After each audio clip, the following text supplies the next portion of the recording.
Doctor Ashok जाहनवी साहब, professor हर्ष Sinha ji, SDGM साहब, उपस्थित सभी अधिकारी एवं सहकर्मीगण, देवियों तथा सज्जनों, मीडिया पर्सन, आज इस सेमिनार में आप सभी का बहुत बहुत स्वागत है। और मैं समझता हूं कि जो देश काल की आवश्यकता है उसके अनुसार यह सेमिनार बहुत ही सक्सेसफुल होगा, एक अच्छा कदम होगा देश को स्वच्छ बनाने में, देश को भ्रष्टाचार मुक्त बनाने में। सदियों पूर्व कहा गया था कर्मण्येवाधिकारस्ते मा फलेषु कदाचन, और यह हमेशा कर्म की प्रधानता पर आधारित फल हम लोग चखते रहे हैं, लेकिन दुर्भाग्य से भ्रष्टाचार रूपी व्याधि ने हम लोगों को इस कदर जकड़ लिया कि इस प्रगति में, और अब यह कथन भी करीब करीब निरर्थक सा साबित होने लगा है। भ्रष्टाचार का मतलब होता है भ्रष्ट धन आचार, जैसा कि आप समझते हैं। और ब्रिटानिया एनसाइक्लोपीडिया में कहा गया है कि इसका तात्पर्य घूसखोरी या अनुचित प्रभाव या बड़े पैमाने पर राजनीतिक प्रक्रिया से जुड़े होने पर धन से संबंधित माना गया है इसको। अंग्रेजी में भी कहा गया है कि corruption broadly speaking is deviation from prescribed behaviour, socially, legally, ethically, morally prescribed behaviour. And दूसरे शब्दों में ये भी कहा है miss use of official position for private gain. तो भ्रष्टाचार इस रूप में परिभाषित है। भ्रष्टाचार किसी भी रूप में हो सकता है, अनैतिक रूप से कमाया हुआ धन, अनैतिक रूप से किया जाने वाला मानसिक, शारीरिक, सामाजिक शोषण, इसके अलावा पथभ्रष्टता या भ्रष्टाचार के लिए किया जाने वाला प्रलोभन, उत्प्रेरण, जो कुछ भी कह लीजिए, शक्ति का दुरुपयोग या मॉरल परवर्जन, नैतिक विकृति या इंटीग्रेशन में कमी, इंटीग्रिटी में कमी, सत्य निष्ठा में कमी, किसी रूप में यह हो सकता है। भ्रष्टाचार का उद्गम और विकास, उद्भव और विकास से हम चले तो हमारा ये मानना है कि जब से एक व्यक्ति से दो व्यक्ति हुए होंगे और दो व्यक्ति से समाज की ओर अग्रसर हुए होंगे, तभी से भ्रष्टाचार आया होगा। जहां भी दो स्वार्थ टकराए होंगे, वहीं से समाज में भ्रष्टाचार का आगमन हुआ होगा। तो ये कहना कि थोड़ा इसकी डेटिंग की जाए तो वो थोड़ा सा हमको बहुत औचित्यपूर्ण नहीं लगता है, क्योंकि जहां भी स्वार्थों की टकराहट हुई होगी वहीं से भ्रष्टाचार शुरू हुआ होगा। यूं तो वैदिक काल में पौड़ी शब्द का प्रयोग हुआ है। पौड़ी मतलब चोरी होता है। सत्यम वद धर्मम चर, सत्य बोलो, धर्म का आचरण करो। असत्य नहीं होता और अधर्म नहीं होता तो यह आती नहीं बात। तो यह बताता है, ये प्रूफ देता है। इसके अलावा रामायण काल में आप जानते हैं रावण का स्वरूप, या महाभारत काल में बहुत सारे ऐसे प्रसंग, जैसे द्रोणाचार्य द्वारा एकलव्य का अंगूठा मांग लिया जाना, या बहुत सारे अन्य प्रसंग, कर्ण का वध हुआ, द्रोणाचार्य का वध हुआ, भीष्म पितामह का वध हुआ, जितने भी वध ऐसे इस प्रकार जयद्रथ का वध हुआ, सारे में छल कपट प्रपंच कहीं न कहीं शामिल था। तो महाभारत काल में भी देखने को मिलता है। 4वीं शताब्दी ईसा पूर्व में चाणक्य ने कहा था कि यथा न स्वादित्यम न शक्यम जीवा तलसम मधुआ विषमवा, यथा न स्वादित्यम न शक्यम जल जीवा तलसम मधुआ विषमवा, अर्थस्तथा ही अर्थचर्य रागे स्वल्पो अप्यना स्वादित्यम न शक्यम। दूसरा श्लोक भी उन्होंने कहा है, दोनों का अर्थ मैं एक बार बता दूंगा।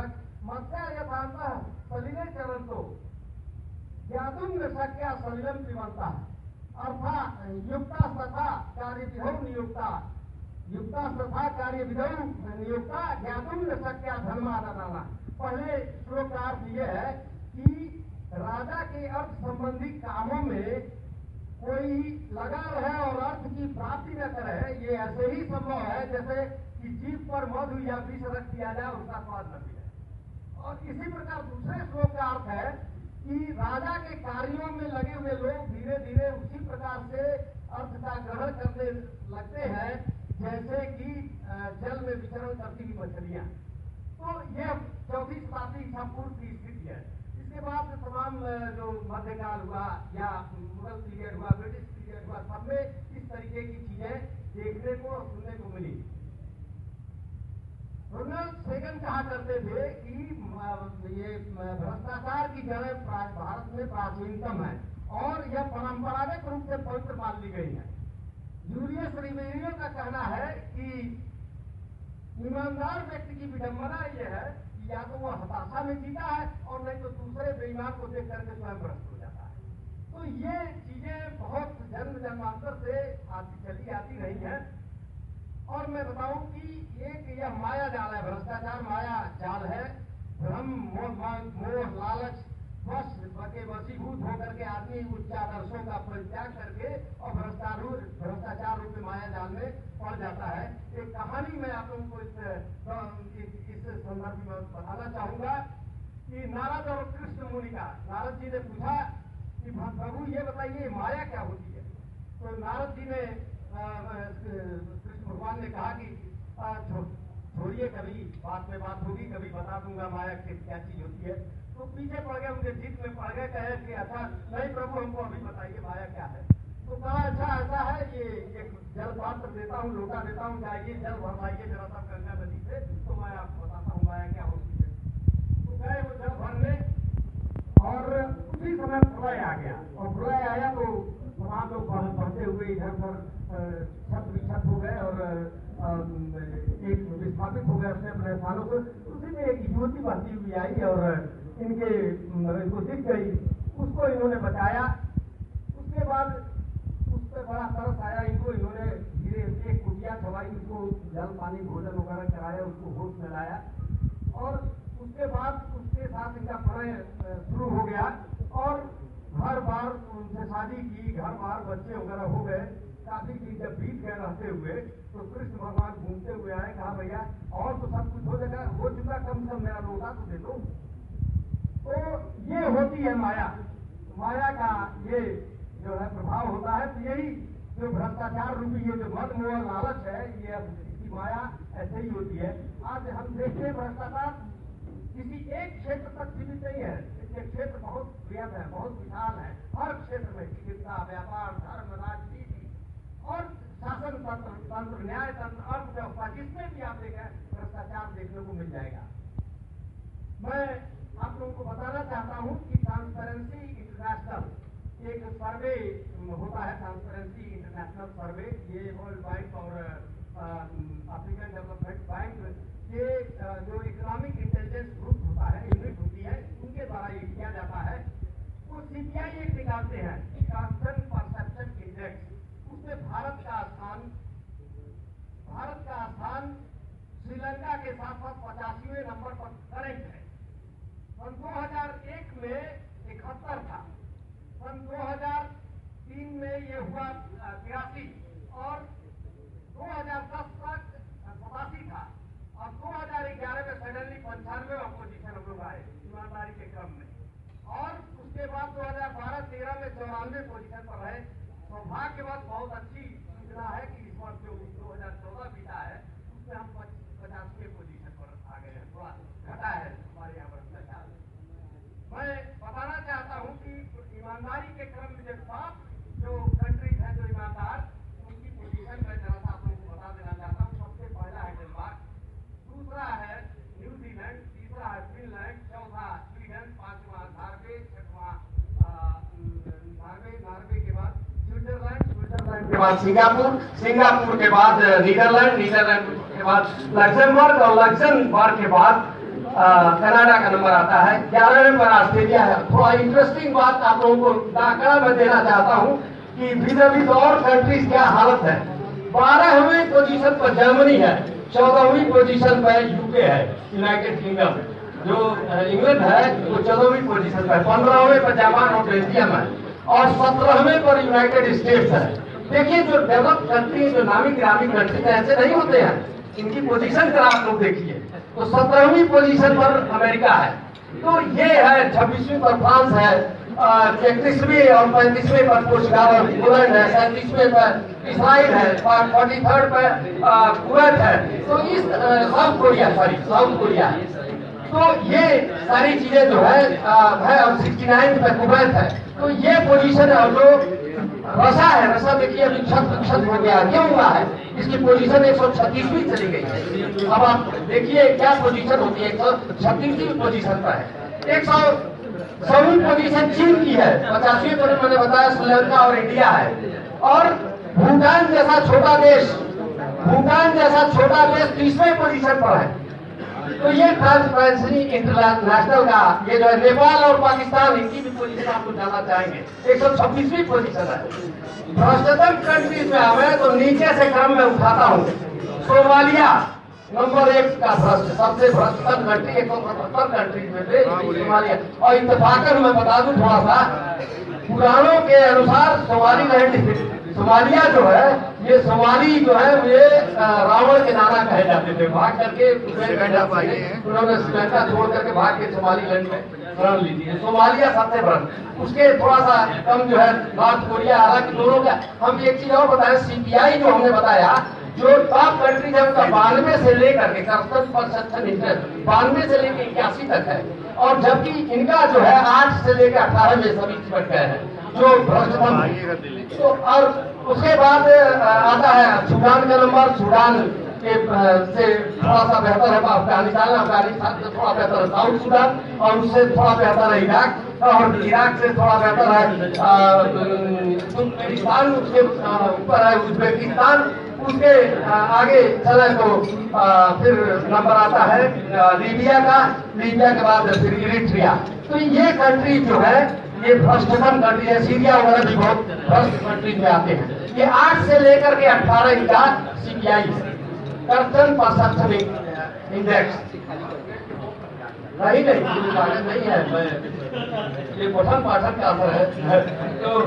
तो मैं ये कहना चाह रहा था कि ये पोजीशन है, आप देख लीजिएगा। अगर इसमें कोई असत्य निकला तो बताइएगा। तो हाँ ठीक है, धन्यवाद, बहुत धन्यवाद। तो ये चीजें इस तरीके का करप्शन परसेप्शन इंडेक्स है। मैं कारण बताना चाहता हूँ क्यों भ्रष्टाचार होता है। भ्रष्टाचार के कारण यह पहली तो आर्थिक परिवार की आर्थिक जरूरतें पूरा करने के चक्कर में, दूसरा उच्च श्रेणी जीवन की चाह। बस यही दौड़ है इस दौर के इंसानों की, तेरी दीवार से ऊंची मेरी दीवार बने, तेरी दीवार से ऊंची मेरी दीवार बने। तो यह उच्च श्रेणी जीवन श्रेणी की चाह और भोग विलास की महत्वाकांक्षा,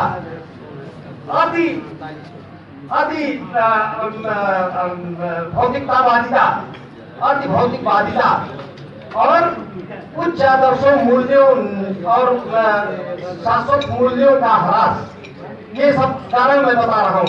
इसके अलावा दूसरा कारण यह है कि समाज में जो न्याय प्रक्रिया है वो धीरी होने के कारण, थोड़ा शिथिल होने के कारण दोषियों को सजा नहीं मिल पाती है, और जो अन्याय कर रहा है वो मजे में है। इसके बाद जो हमारी जो शासन प्रणाली है उसमें पारदर्शिता की कमी, ये सब चीजें, ये सब कारण है इसके कि जो भ्रष्टाचार उत्पन्न होता है।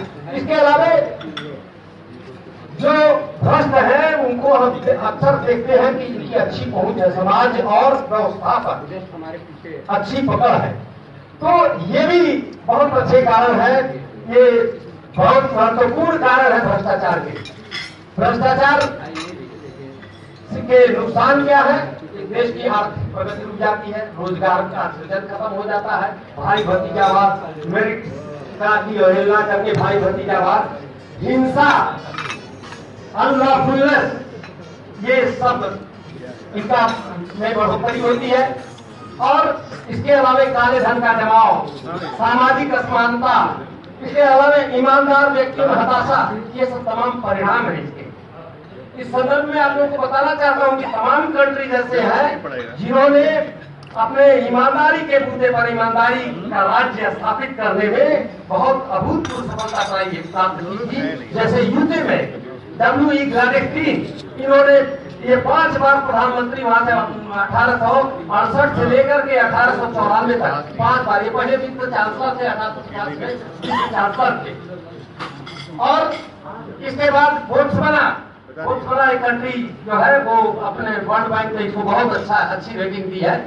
इसके अलावा हांगकांग में जब ये चाइना से मर्ज हुआ, स्वतंत्र हुआ, चाइना में मर्ज हुआ, उसके पहले 1974 से 1977 एक स्वतंत्र आयोग आईसीएसई का आप जानते होंगे, आईसीएसई एक स्वतंत्र आयोग बनाया गया था और उस आयोग के रिकमेंडेशन को फॉलो करके मोस्ट ईमानदार कंट्री में सिंगापुर ली वान क्यू ये जो है ये प्रधानमंत्री 3 दशकों तक रहे हैं और इन्होंने सिंगापुर को पूर्ण स्वच्छ, आज 7वां स्थान है सिंगापुर का। तो ये तमाम कंट्री ने इस कदर मेहनत की अंत में इन्होंने किया। तो दृढ़ इच्छा शक्ति की जरूरत है। बर्ट्रैंड रसल ने कहा था कोई भी विचार तब सम्माननीय हो जाता है जब हम बहुत दिनों तक इसका पालन करते रहते हैं। जॉर्ज बर्नार्ड भ्रष्टाचार के संबंध में मैं बता रहा हूँ, जीबीएस ने कहा था, जॉर्ज बर्नार्ड ने कहा था कि सामान्य आदमी जो जीवन में व्याप्त जो सीमाएं हैं उनको एज इट इज स्वीकार कर लेता है, उसी में जीने का आदी हो जाता है।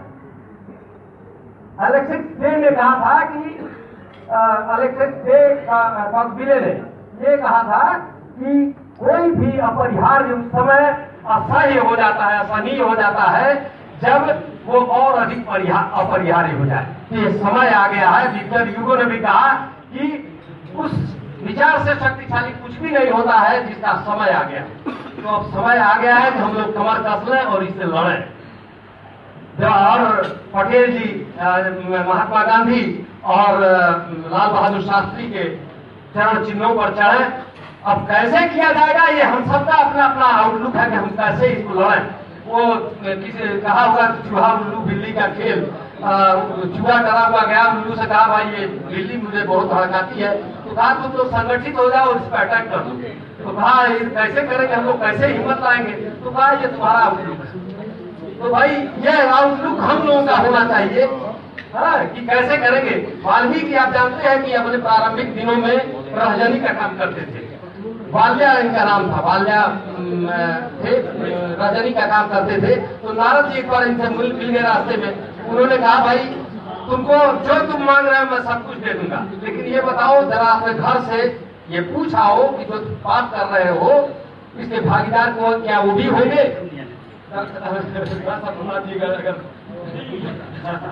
तो उन्होंने पूछा कि बता दीजिएगा, जाके पूछ लेना कि क्या वो भी भागीदार होंगे इस पाप में। तो जब पूछा उन्होंने जाकर कहा नहीं भैया हमको आपकी जिम्मेदारी है, हमको हमारा पालन पोषण करना। ये आपका आउटलुक है कि आप चोरी करते हो तो इस पाप पुण्य के भागी तुम हो, हम नहीं है। उसी दिन से उन्होंने यह कार्य छोड़ दिया और बाद में इतने बड़े संत हुए, आप लोग जानते हैं। तो ये जब आदमी के अंदर ये चीज आ जाती है, जब ये भावना जागृत हो जाती है तो ही जो है भ्रष्टाचार उन्मूलन की तरफ कदम उठाता है। आज भ्रष्टाचार हमारे देश के लिए क्या वर्ल्ड के लिए भी ये कलंक है। देखिए हमारे देश में समीर भाटिया ईमेल के जनक, हॉट ईमेल के जनक हैं। समीर भाटिया, प्रेम अजीम आप जानते हैं पेटीएम प्रोसेसर के मालिक हैं। लक्ष्मी विलास मित्तल, कल्पना चावला, ऐसी ऐसी हस्तियां हमारे देश में पैदा हुई हैं। 38% आपको जानते होगा, आश्चर्य होगा, नासा में 38% जो वैज्ञानिक भारतीय है, 34% इंजीनियर जो माइक्रोसॉफ्ट में भारतीय है, 38% डॉक्टर्स जो है वहां पे भारतीय है, और इसके अलावा तमाम यूनिवर्सिटी फैकल्टीज में भारतीय है। तो आखिर कुछ तो रहा होगा, लेकिन ये भ्रष्टाचार दुर्भाग्यवश कलंक है हमारे देश पर। और हम हमारे देश क्या जहां भी है कलंक ही है एक तरीके से, और उसको हटाने के लिए हमको पुरजोर कोशिश करनी पड़ेगी। भ्रष्टाचार निवारण के क्या क्या उपाय हो सकते हैं, कुछ उपाय मैं सुझाना चाहूंगा आपको। सबसे पहले तो भ्रष्टाचार के प्रति जो आप लोग कर रहे हैं, जो विजिलेंस डिपार्टमेंट कर रहा है, बहुत अच्छा काम कर रहा है कि सबसे पहले जागरूकता पैदा करना, आम जनता में जागरूकता पैदा करना, और जो भ्रष्टाचार में संलिप्त है उनमें नैतिक मूल्य स्थापित करना। नंबर 2, चुनाव प्रक्रिया में जो पैसे खर्च हो रहे हैं इनमें भी डालेना। मितव्ययिता और इसका स्ट्रिक्ट रेगुलेशन होना चाहिए। नंबर 3, आपको जितने जो भ्रष्टाचार उन्मूलन संबंधी जो नियम उनका कड़ाई से पालन होना चाहिए। विशेष अदालतें बनाई जानी चाहिए इसके लिए, इनसे डील करने के लिए लोकायुक्त की स्थापना की जानी चाहिए। लोगों में यह फैलाया जाना चाहिए कि भ्रष्टाचार इसका सामूहिक बहिष्कार, सामूहिक सार्वजनिक सामाजिक बहिष्कार होना चाहिए। जो लोग इसमें आम लोगों को, आम जनता को भ्रष्टाचार उन्मूलन प्रक्रिया से भी जोड़ना चाहिए। भ्रष्टाचार उन्मूलन संबंधी नियमों को सरल बनाना चाहिए। निर्णय की प्रक्रिया को संक्षिप्त और पारदर्शी, बहुत दूर चल रहा है, आपने देखा होगा ऐसे ऐसे सतर्क भी आ रहे हैं। निर्णय की प्रक्रिया को संक्षिप्त एवं पारदर्शी बनाया जाना चाहिए। जो व्यवस्था में, जो प्रबंध व्यवस्था की नीतियां हैं, प्रक्रियाएं हैं, प्रणालियां हैं, उनमें भ्रष्टाचार, उसमें नैतिक आचरण को बल मिलना चाहिए तथा भ्रष्टाचार का की भर्त्सना होनी चाहिए। इसके अलावा जो प्रत्येक विभाग का प्रमुख विभागाध्यक्ष स्वयं मुख्य सतर्कता अधिकारी के रूप में कार्य करें। इसके अलावा सूचना का अधिकार, जन सूचना का अधिकार, इसको प्रभावकारी बनाना चाहिए। जो लोग किसी भी अवैध अनैतिक कार्य को उजागर कर रहे हैं उनको प्रोत्साहन मिलना चाहिए। इसके अलावा देखिए, भूखे भजन न होई गोपाला, पहले कंठी अपनी कंठी वाला, तो रोजगार सृजन व्यापक स्तर पर होना चाहिए। लोगों को सुविधाएं उपलब्ध होंगी, रोजगार उपलब्ध होंगे तो लोग भ्रष्टाचार की तरफ नहीं होंगे। तो ये सब तमाम चीजें, राजनीतिक प्रक्रिया में जो लोग दोषी पाए जाते हैं उनको जल्दी से जल्दी सजा और उनके फर्दर चुनाव लड़ने पर रोक, अनुशासन और नियमों का कड़ाई से पालन होना चाहिए। तो ये सब तमाम चीजें हैं जिससे शिक्षा प्रणाली, हमको ऐसी व्यवस्था लागू की जानी चाहिए जिसमें भ्रष्टाचार को अत्यधिक घृणित और गणित कार्य बताया गया हो, अपमानजनक कार्य बताया गया हो, ऐसी शिक्षा प्रणाली लागू होनी चाहिए। ये सब तमाम जो भ्रष्टाचार निवारण के कुछ उपाय मैंने सुझाए हैं। लोक सेवकों के लिए खास करके 10 गोल्डन रूल मैं बताना चाहूंगा। पहला तो रूल यह है कि बहुत नियमित और प्रभावकारी पर्यवेक्षण होना चाहिए। जनता और स्टाफ के बीच में देखिए, सबसे अधिक बढ़िया कैरेक्टर रोल कोई लिखता है तो वो जनता और स्टाफ होता है। तो सबसे पहले हम अपनी ईमानदार छवि, निष्पक्ष और न्यायपूर्ण छवि इनके बीच में प्रस्तुत करें तो ज्यादा अच्छा है, rather अपने ऊपर वाले पक्ष के सामने प्रस्तुत करें। तो सबसे बढ़िया सीआर रोल कोई लिखता है तो जनता और स्टाफ, तो उनके बीच में अच्छी छवि जानी चाहिए। इसके अलावा प्रत्येक कर्मचारी जो है, हर संगठन का प्रत्येक कर्मचारी स्वयं में सतर्कता विभाग का कर्मचारी होता है। निर्णय में देरी से हमेशा भ्रष्टाचार को बढ़ावा मिलता है, इसलिए क्विक निर्णय में क्विक होना चाहिए, शीघ्रता होनी चाहिए निर्णय। इसके अलावा वातावरण, एक प्रभावकारी सतर्कता के लिए वातावरण तैयार होना चाहिए और न्याय के कार्यों में विवेक का इस्तेमाल होना चाहिए। इसके अलावा जो विवेक के क्षेत्र हैं उसमें गहन मॉनिटरिंग होनी चाहिए, कोई आदमी गलत तो नहीं कर रहा है। संदिग्ध व्यक्तियों पर खास करके गौर रखना चाहिए, उनमें उन पर दृष्टिपात होना चाहिए, हमेशा उनमें पैनी नजर रखनी चाहिए कहीं कोई भ्रष्टाचार तो नहीं हो रहा है। इसके बाद जो संवेदनशील क्षेत्र है उनको चिन्हित किया जाना चाहिए और उसमें तैनात लोगों की जो रोटेशनल ट्रांसफर है वो होते रहने चाहिए। इसके अलावा निर्धारित निरीक्षणों के अलावे आकस्मिक निरीक्षण भी होने चाहिए। और ओवरऑल 10वां जो आइटम मैं बोलने जा रहा हूँ, सबसे जरूरी है कि जीवन के उच्चादर्शों, नैतिक मूल्यों की स्थापना जीवन में होनी चाहिए। नैतिक आचरण और व्यवहार को बढ़ावा मिलना चाहिए और संगठन संस्कृति को अपनाना चाहिए। आप आज में जिए, आप अपने ऊर्जा को केंद्रित करें, आप अपनी बदलाव को स्वीकार करें, अपने प्रयासों को और अधिक गति दें, अपने मानकों को स्तर बढ़ाएं, आप प्रेरणादायक नेतृत्व प्रदान करें। ये सब तमाम कार्य हैं जो हमें करना चाहिए। और इसके अलावा हमको रूल्स और रेगुलेशन से उच्चतर वास्तविकता का निर्धारण हमको करना चाहिए। रूल्स और रेगुलेशन पर निरंतर सेमिनार करते रहना चाहिए। देखिए, चाणक्य के बारे में एक मैं बात कहना चाह रहा था कि चाणक्य एक बार अपनी झोपड़ी में कुछ काम कर रहे थे दिया जला के, तो फाहियान पहुंचा उनके झोपड़ी में उनसे बात करने के लिए। तो थोड़ी देर उन्होंने बैठाया और अपना काम करते रहे। उसके बाद इन्होंने वो दिया बुझा दिया, दूसरा दिया जलाया।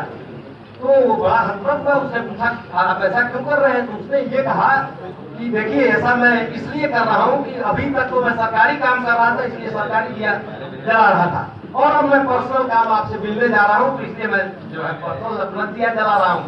तो ये नैतिकता का उच्च आदर्श हुआ करता था। पायन में लिखा है कि जहाँ का प्रधानमंत्री कुटिया में निवास करता है, वहाँ की प्रजा जो है महलों में निवास करती है, और जहाँ की प्रजा कुटिया में, जहाँ का राजा राजमहल में निवास करता है, वहाँ की प्रजा कुटिया में निवास करती है। ये कहा है पायन।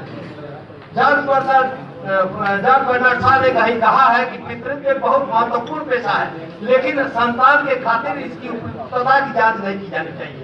ये व्यंग किया है उन्होंने। ये जो हम लोग भाई भतीजावाद जो जाते हैं, तो एक व्यंग किया है उन्होंने। महात्मा गांधी आप जानते हैं कि उन्होंने जीवन भर शासक, उन्होंने चाणक्य ने एक कहा है, एक श्लोक कहा है कि अन्यायोपार्जितम वित्तम 10 वर्षाणि तिष्ठति प्राप्तम जयकादशी वर्षे सर्वम सर्वे समूलं तत् विनश्यति। मतलब अन्याय से प्राप्त किया हुआ धन 10 वर्ष तक जीवित रहता है। 11वां वर्ष आया तो समाप्त जाता है। ये कैलकुलेशन किस आधार पर किया है, भले गलत हो, लेकिन हर धर्म की रामायण युग युग से कहती आई है, हर धर्म की रामायण युग युग से कहती आई है कि सोने का हिरण लोगे सीता का हरण होगा। तो ये हमेशा से शाश्वत धर्म रहा है।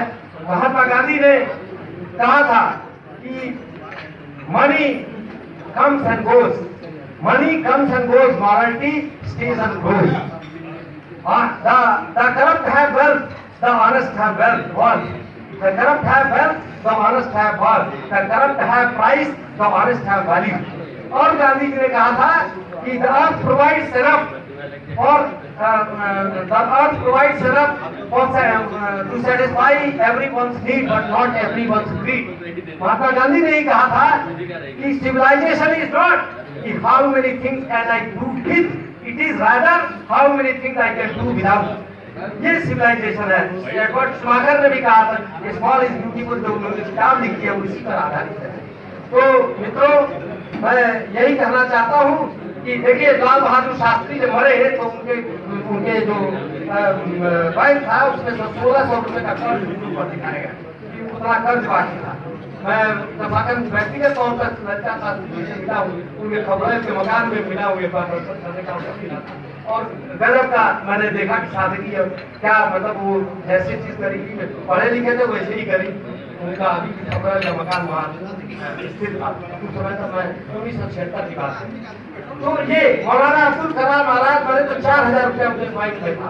तो ये मामूली बात नहीं है, और इसके लिए त्याग करना पड़ता है। हर सूली को जो, हर तमन्ना को जो मैंने सूली थी मैंने ठीक किया, वरना ये नाग होते तो तनहाई